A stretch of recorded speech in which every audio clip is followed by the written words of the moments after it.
titled this one, Developing Your Inner Capacity. Developing your inner capacity is a principle to sustainable progress. Developing your inner capacity. For you to have that slide comes on quickly, you have to put your mouth like prayer, because there's a transition on it, so you can have the full slide. So now, before we dive into it, there's a scripture in Ephesians 3 and verse 30. The latter part of that scripture, don't display it, I'll just quote it. It said, "Unto him who is able to do exceedingly, abundantly, above all we can ask or think, according to the power." Somebody say, according to the power. To the power at work in your neighbor. Is that what it said? According to the power at work in you. So everything God will do will be according to the power at work in you. And power is not, sometimes power can be dormant. Sometimes power can be useless when it's not put to use. But you also know that it can increase the degree of the power you carry when you put the one in you to use. It increases. It means that, for example, if you've been praying for 30 minutes before now, if your heart is hungry more for God, the power you will increase, you do 1 hour. If you're hungry more for God, it will increase from 1 to 2 hours. That is how power increases. It means that you are building capacity. You're expanding your capacity. And that's what I'm going to be taking you through this morning. Because, beloved, for everyone that God gives me a privilege to come around me, for example, this is my jurisdiction, this is my church, these are people I'm pastoring. As I'm moving forward, I must carry everyone along. But it's also impossible for everybody to journey with me. There are only few that will be able to catch the same speed I'm doing right now that will journey. Many will be left behind. Many will be left behind, not that they won't do well. They will do well at their own level. But not many will be able to move with the same pace I am. And that is the reason why you take advantage of everything you are hearing. If I'm saying I'm building capacity, I'm building my own capacity for the 5,000 church. I'm building my capacity for the 200 congregation. I'm building my capacity for the 500 congregation. So if you are going to journey with me to the height, you need to build your own capacity. I talked 3 Sundays ago about time management. It's part of the capacity to build.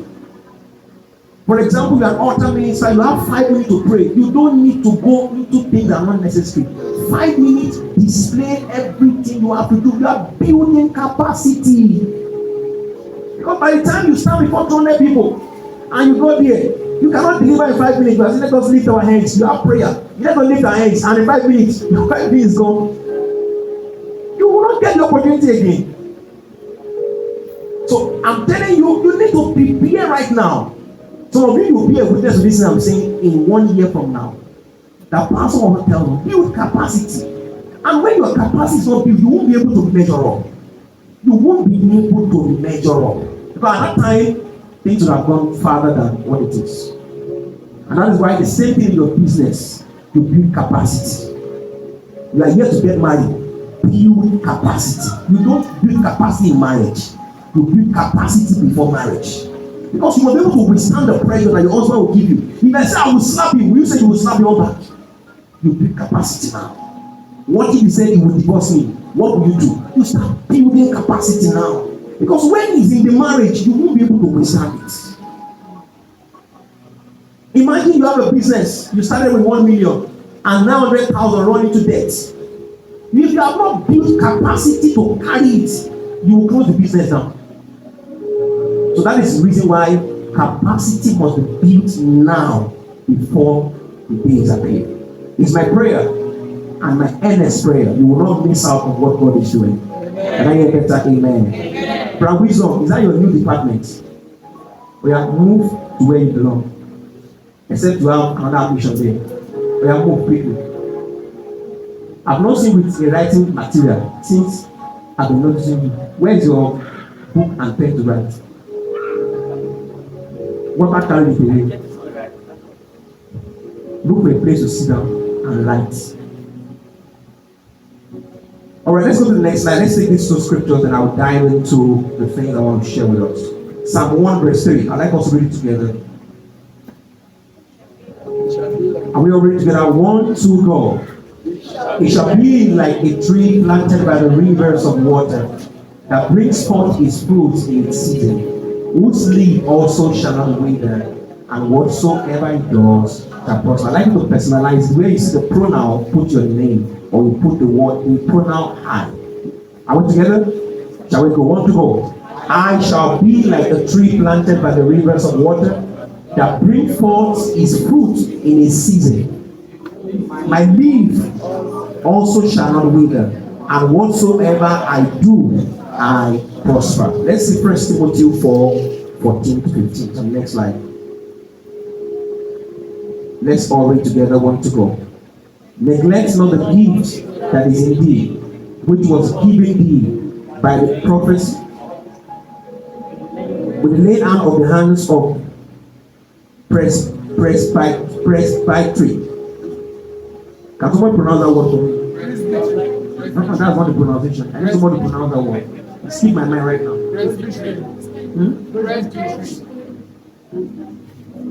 Quickly check your Google and get that pronunciation. I need that pronunciation. That's not the pronunciation. It's not presbytery. It's not bread. Just put it on Google and keep the sound. Give it the pronunciation. Just skip my mind now. It's not presbytery. That's part of capacity of people. We are just put it on Google and click the sound. We'll give you the pronunciation. That's part of capacity. Yes. Who has gotten it? Prash. Who's a prash? Where? Yeah? All right. Let's pronounce together now. It's not correct. That's not the sound. Yes, it's presbytery. That's what I'm hearing. I'm hearing priest. I'm hearing is what? Presbytery. That's the sound. You don't press bread. All right, can we pronounce together now? Presbytery. That's the right word. All right. So let's read verse 14 and 15 all together. 1 to go. Neglect not the gift that is in thee, which was given thee by prophecy, with the laying and meditate upon these things. Give thyself wholly to them, that thy profiting may appear to all. Hallelujah. So I start by saying that the success of anything in life is largely dependent on its source. If you want to see anything succeed, check the source of that thing. Anything that will succeed, that will become enviable, that will become the talk of the town, is powered by the source. If the source is not full, if the source is not enough, that success is a matter of time, it will disappear. And that's why those who knows that they are going very far will always get back to their source. Those who knows that they want to go further and farther into the future will always get back to their source. It's an adage in Yoruba that anyone who forgets its source will dry without a trace. So your success in business, in ministry, in marriage is largely dependent on your source. What is your source? What gives you the energy? What empowers you? What wakes you up at midnight to pray? What helps you to run that business when you are not in profit? Your source is what determines your success. And that's why you must invest in your source. You must keep going back to your source. Remember, beloved, a tree that will go tall must do what? Must grow deep. Every tree that will grow tall must first grow deep. And that's how it describes us. And you need to know it's on the next slide that nothing grows in isolation. I've never seen anything grows in isolation. Everything is connected to something for sustenance. If you were going to sustain the things that God is doing in your business, in your life right now, then you cannot grow alone. You must be connected to something. Your roots must really have a means of sustaining you. If your own source is money, if your own source is friends, I'm telling you, you will dry suddenly. You can see where we read in Psalm 1 verse 3. He said, "It will be like a tree that is planted by the rivers of water. He will not dry," because the source is from verse 1 and 2. The same way, for anything that you want to do, whether you're in career, you're in business, you are going to get into entertainment industry, whatever space that God is going to lead into, you must ensure that you keep getting back to your source. And your entire life and its success is largely dependent on the capacity that you carry per time. What is your capacity? What capacity do you have? What kind of, it will weigh you on the scale. Will you be able to carry the things that will put on you? Humorously, the nurse was telling one of the patients yesterday. He said, "Pastor, this brother, his weight is lighter than his age." You need to build capacity. What do you need to do to ensure if we put something heavy on you now, you will crash? You crash. So when we say pray, we are telling you to build capacity. When we say come early to church, we are telling you to build capacity. There are people who have arrived in their future right now, they have become a liability when they are meant to be an asset. Because they have not built capacity. Imagine you are 25 right now, you are still asking somebody to show you where are you going at 25. At 30, you cannot confidently say, "This is where I'm going." At 21, you should know where you are going in life. 21 is not too late. At 18, which is an independent age, legally approved, you should know where you are going. So it's about the kind of capacity that you have that will determine your entire life and success. Look at this image. Look at the size of this generator. I like you to look at this screen. Look at that small generator. That's a capacity. Look at the one next. That's another capacity. Look at the bigger one. That's another capacity. The size of that gen determines the kind of power it can supply to that particular house. Some persons right now, they are meant to light up a city. They are using a pass my neighbor to power it. It will kill that generator. It will crack. Not crack, rather. It will knock. You cannot use a pass my neighbor to power this church, for example. It will not power it. This is what we call capacity. So per time, you must increase your capacity. Because as you grow up in life, you grow up in ministry, you grow up in your business, there will always be room for expansion. There will be room for enlargement. You cannot use the power you used 3 days ago or 1 year ago to power your life now. It won't be enough. And that's why you see that some people in their place of work and other places where they meet, someone will just come in less than a month. They are taking over their job. The only thing they will do is to start with grumbling. When did they come to this place? Is it because the boss love me? Because your weakness has been studied. They study your weakness. They know that this one is not ready to go further. And this one comes, has the capacity to do it. And that's all. It's called spot on. They spot on the person. Oh, you can do this job. Get on here. You stay where you are. That was how the church I told you guys on Friday, that was how I got to become the second man in command 5 years ago. I go to the church, I saw a line of pastors, 35, 40 years of age, and I look at them. I said, look at the opportunity line up before these men. And they are taking it like this. I was just like, I studied them at least closely for 2 months. One opportunity gave me 5 minutes to do welcome charge. My God. They said, we have never heard like this before. 5 minutes charge, I used 2 hours to rehearse it. 5 minutes charge, just to welcome people, like I asked some people to read it. 5 minutes, I used 2 hours to rehearse it. And I delivered it. They said, we have never heard it like this before. That was the beginning. And I grew. I jumped past all the 5 pastors. I grew, and I became the second. And I'm like, where did he come? Is it because he's speaking English? And that I went to punish my English well. So praise the Lord. Hallelujah. Let's not have Bible. I package myself where? I pass all of them. And today, the glory of God, some of them say, when we saw this guy coming, I knew that this guy is up to something. The way this guy is going, the way he's going, they were watching me. They've been watching. It's all about your capacity. There's always room on the top. In your office, there's room on the top. In your field, there's enough room.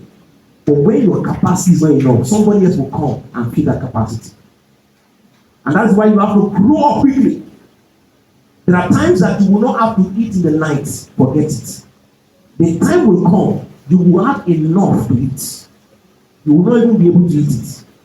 You will have enough money to buy clothes. You will feel like not buying. But now, build capacity. That's what we say, build capacity. On the next slide, a gun like AK-47 is as powerful as it is. It's useless without bullets. I mean, I've seen AK-47 before. It's one of the most powerful rifles. As powerful as it is, it's useless without bullets. So also is the life of a man without capacity. So it means that if somebody comes in here now and carry AK-47, all of us will be afraid, right? But when somebody will say, oh yeah, crack the gun. Somebody will ask me, will say, yeah, shoot now. We just hear, crack, empty. Everybody will move. That guy is dead that day. He's dead. But the reason why we are afraid is because it's a gun. That is the way many people's life appear. They look beautiful, pancake everywhere, Brazilian hair, big mighty shoes, but they are so empty. Empty. You give them opportunities like this, they mess up.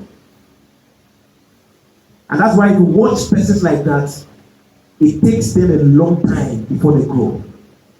It takes them a long time. And that is why you have to quickly build up. On the next slide, build capacity for where God is taking you to. So you don't end up in liability, instead an asset when you arrive at your destination. Build it now.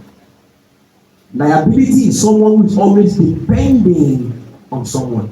An asset is a valuable thing. Someone that we cannot do without.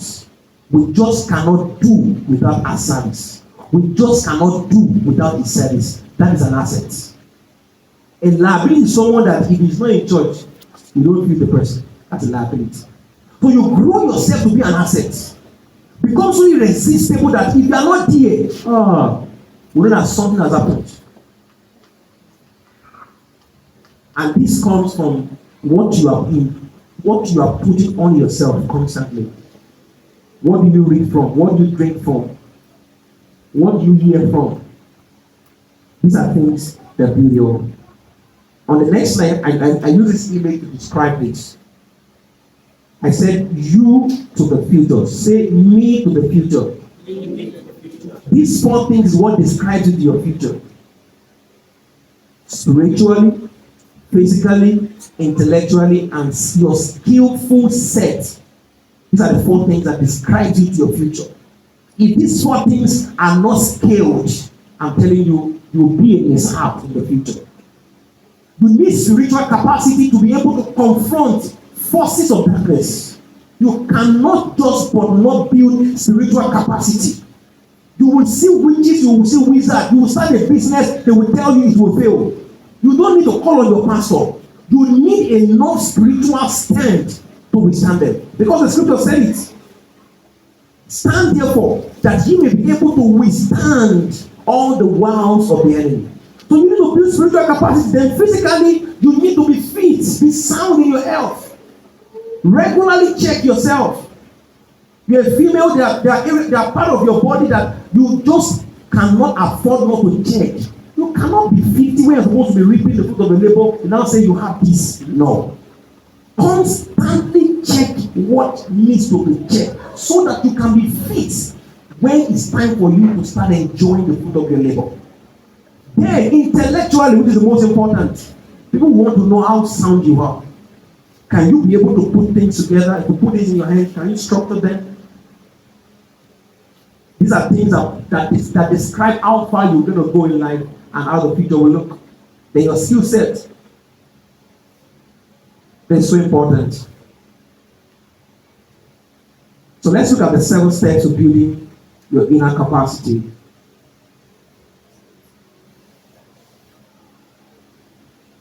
The 7 steps of building inner capacity. Number 1, you have to know yourself. No one knows you until you identify yourself. You have to know yourself well.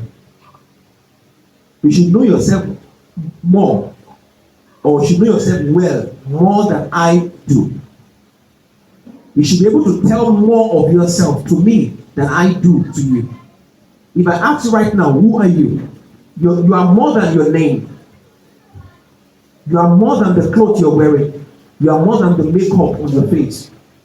You should know yourself. And I've said it over and over again. What describes you is your sword, your strength, your weakness, what you are afraid of, and the kind of opportunity that you opens or that opens up to you part time. These are the things that describe you. If somebody tells you that you are not beautiful, and for 6 days you are crying, you are moody, you don't know yourself. It means that your life is dependent on what people say. If somebody says you are going to die and you are not scattered, it means you don't know yourself. If you know yourself well, there's nothing anyone will say that will move you. You will stand and stand where you ask yourself, if they say anything, it's as if you don't hear anything. First and foremost, you should know that you are handsome. You should know that you are beautiful. You yourself should know and believe that you are. Am I speaking? You should be the first to compliment yourself before anybody do. Because you can pass through a whole week, nobody will say you are beautiful. Like most times, ladies always expect that compliment. But what if nobody compliments you? You should compliment yourself in the morning. Oh wow, how handsome I am. I'm looking beautiful. Say more. It boosts your morale. It increases your confidence level. Next slide. Because when you do this, it increases these following things. Your self-worth. Your self-worth is a sense of one's value. The value that you have for yourself. That is what happens when you know yourself. If I ask you right now, what's your self-worth? Do you know your value? If they say, give a price to yourself, what value will you put on yourself? If they say, can you sell yourself to us? Will you say 10 million US dollars enough? Oh. Money should not buy you. Your value is beyond money.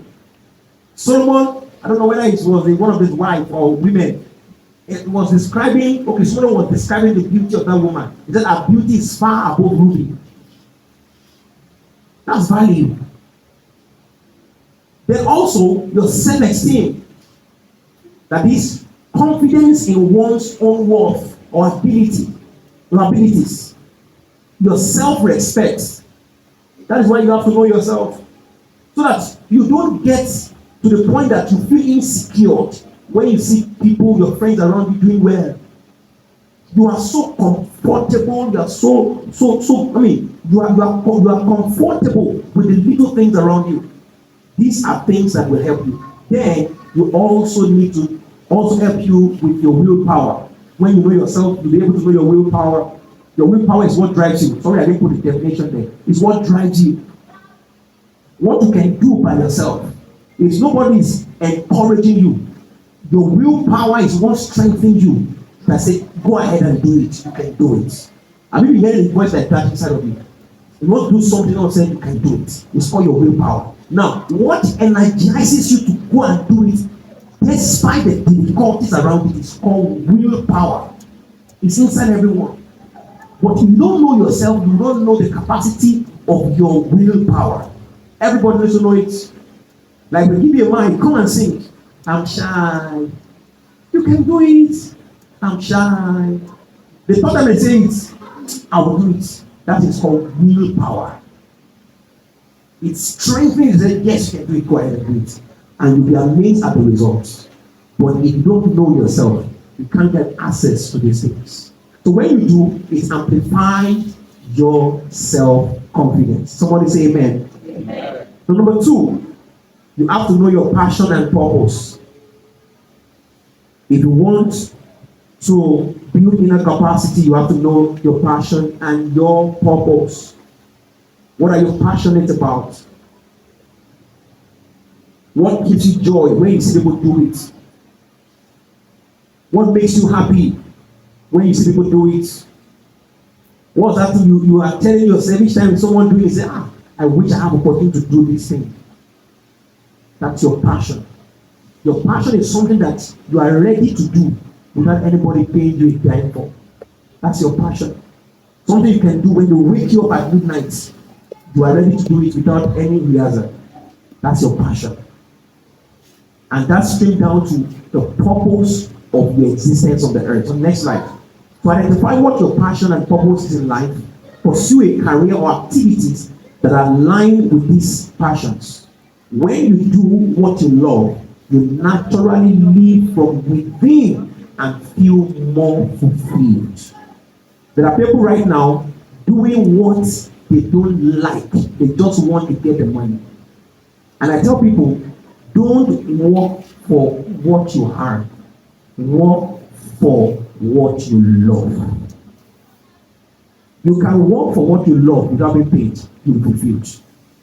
But when you work for what you don't love, even if you are paid 1 million, you'll be dissatisfied. You will pray for Friday to come. You are the one that will say TGI. It will be on your WhatsApp status. Thank God it's Friday. And once it's Sunday evening, 9 o'clock, Monday is coming. Monday. Because you are working in an area where you don't even have passion. It's money that drove you there. And once they sack you like this, 3 months, you have not recovered. And that's where everybody has to choose his or her area of specialty. Now that the world is not in your sight, now build it. Let it be something you give all of your strength and your shots. Number 3, you have to set authentic goals if you want to build inner capacity. Like I taught 3 Sundays ago, at every junction of your life, you should have certain things you have measured up to achieve. What are the things? These are the things I want to do at this. I want to do this at this. I want to do this at this. Don't let that month skip without you achieving it. Don't let that year skip without you achieving it. For every goal you achieve, you feel fulfilled. I'm going to be the witness to that. Those of you that set goals, you say, I'm going to do this, and eventually you did it. You feel this sense of fulfillment? Yes. That's what happened.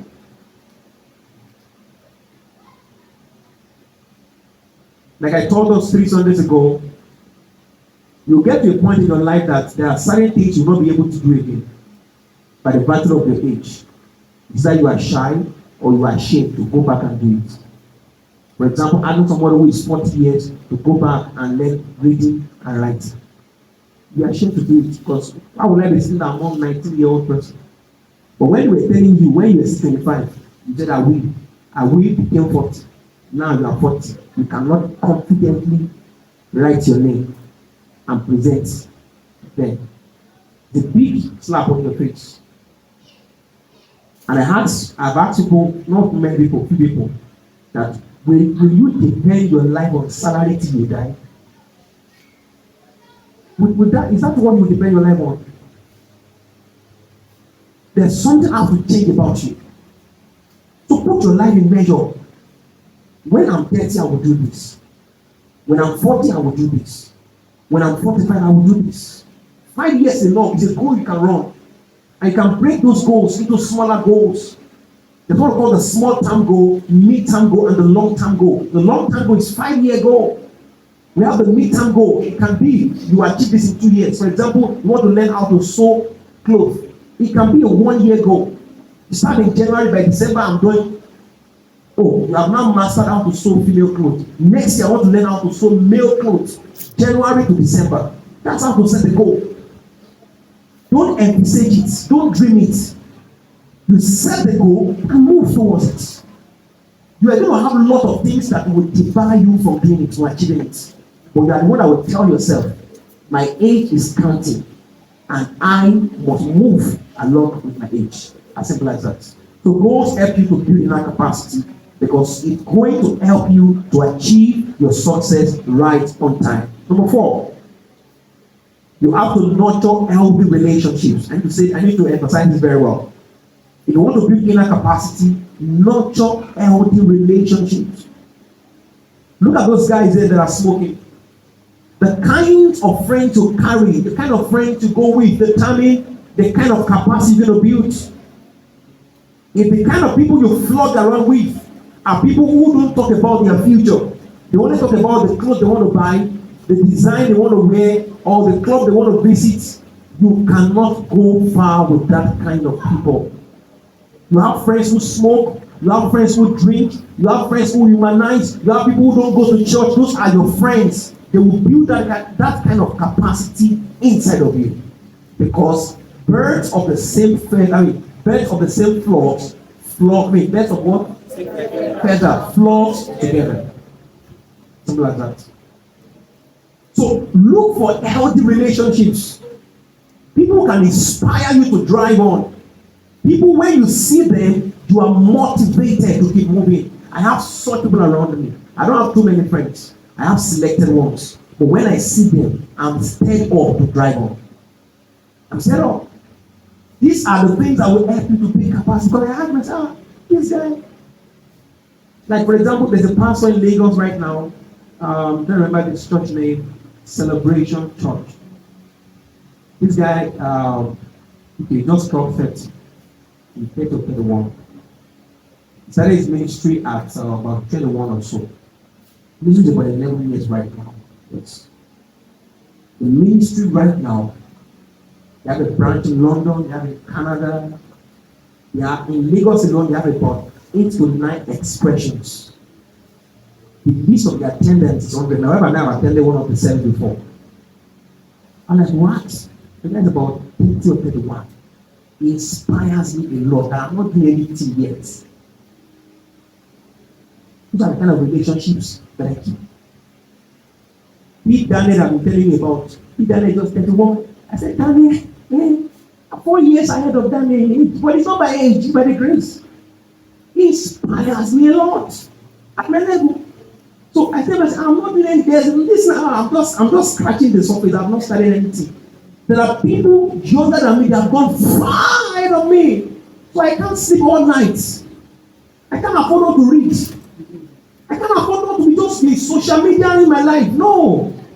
When I see people who are inspiring me to move on, oh, come on. You need healthy relationships. And that is how to build your capacity. See, beloved, your success should be measured within your age brackets. If there's no one in your age brackets who inspires you to do more, then you need to exit that bracket. If there's no one that when you see this person, somebody tells you, you're not doing anything yet. I need to be that environment. If all that you have around you are people that they only look up to you. No one that can say, he has done this, let me get on. It will be rearrange your life and press on. Number 5, let's go. Upgrade your skill set. You have to upgrade your skill set. You want to build inner capacity. What can you do right now? What do you know how to do right now? You need to add more skill to it. Learn more on how to do it. You might feel that the best you know right now is what you know, but you'll be shocked that in 3 months from now become obsolete. New way of doing that thing has come. You don't know because you are not in trend. They have brought a new way of designing that same thing, and you are using the old method. And the only way to do this is constantly upgrade yourself.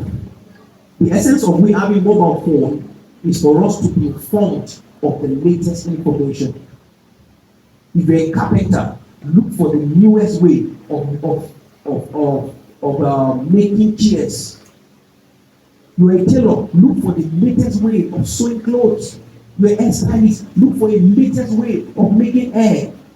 You can have some little things that can make your business just look different, so that you can be in trend.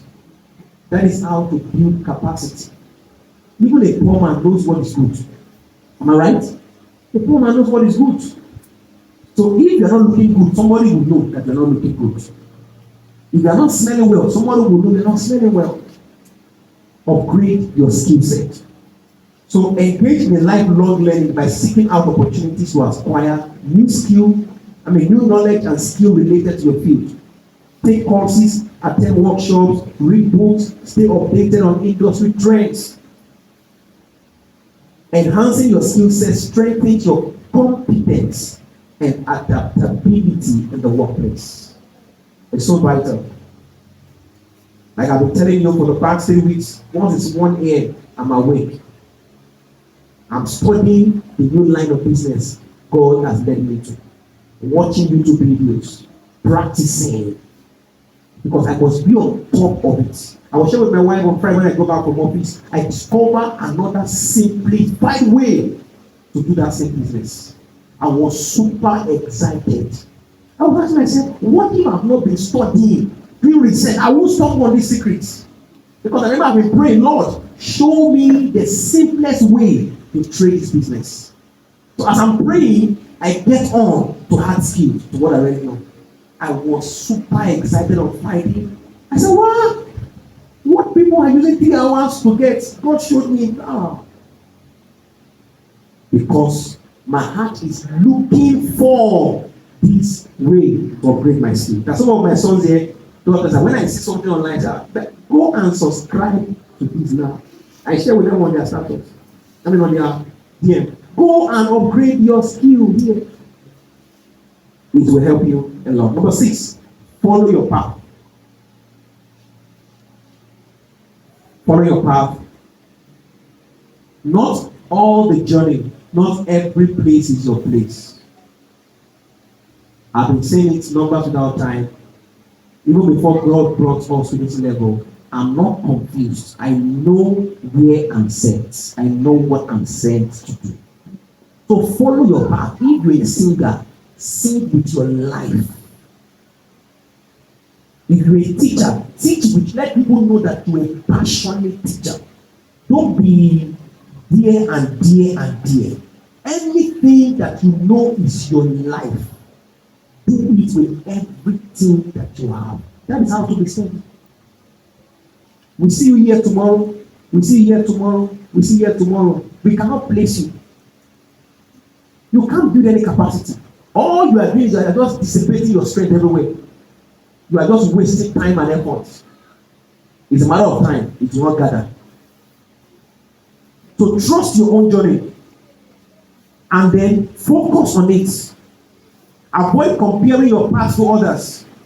Focus on being the best version of yourself and living a life that resonates from your true essence. What is your true life? She's doing it. Leave comparison. Be inspired. Move on. If only you can focus on the things God wanted to do. Sometimes it might take 3 years. The answer will show. The result will show. If only you can just remain steady. There are times in our life that sometimes we burn our night candles, nobody sees what we do. We spend money on data, nobody knows. It is time when people now see the result, they say, when did he blow? It is not that day he blew. He has been blowing 3 years ago. Because he's been doing something nobody was saying. It is the results that people see. Stay on your lane. That's what I'm saying, stay on your lane. Don't be everywhere. And the last one this morning, embrace adaptability and change. It's only change that is constant. Things will change in your life. Friends will change. You will be expecting that your boss will do this, and what if he didn't do it? So prepare yourself for the next line of action. And that is where spiritual sensitivity comes into things.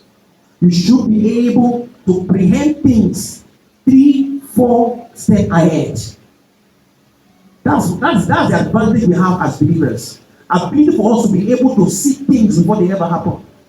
The Bible says, book of Hosea 3:8 or 7 and 8, check before you display, that God will do nothing except He has revealed it to His own people. So the essence of you seeing before it happens is that so you can prepare it, so that you can quickly adapt, change quickly. So be open to change and cultivate adaptability in a constantly evolving business landscape. Stay flexible and ready to adjust your strategies, plans, and approaches to new circumstances, technologies, or market shifts. The ability to adapt is crucial for long-term success and growth. The essence of adaptability is that everything will not remain the same. Like we say in this church, a time will come, we'll start meeting at 7 a.m. Not everybody will be able to meet up, and it's not going to be a sin. Nobody will be punished for not coming at 7. You can come at 8. But those that can come at that 7, there will definitely going to be something different about their lives. Some will be able to meet up at that 7. Some will not be able to meet up. You can meet the second service at 8. You are still part of them. You can meet the third service at 10. You can still part of them. Nobody will punish you. But get it right. You cannot be the same with someone who is flowing through. It's called ability to adapt to change. And this is what builds us. Check people who are going far and who are still running. There are people who quickly adapt to change. What is your business looking like now? What if dollar is now 1,500? Will you still be able to run that business? What if they now say now, a plate of food now is 2,000 naira? So are you not start thinking, plan B? What if they now say the same shoe you used to buy 5,000 is now 15,000? You should have plan B. That's what we call adaptability. Ability to quickly adapt to the change that is happening. As I'm running up, technology is changing the way we do things in our world now. It's enough for us as believers to adapt quickly before technology takes over the whole thing. So if you are doing business or you're a worker in any employment area or any form of business, be thinking ahead. What if robot is employed to do my job? What would I do? Start thinking that way. Because there's nothing human is doing right now that a robot cannot accomplish. In fact, it will accomplish it 10 times faster and better than what human is doing. And it will be cost effective. Because don't pay robot salary. You don't collect salary.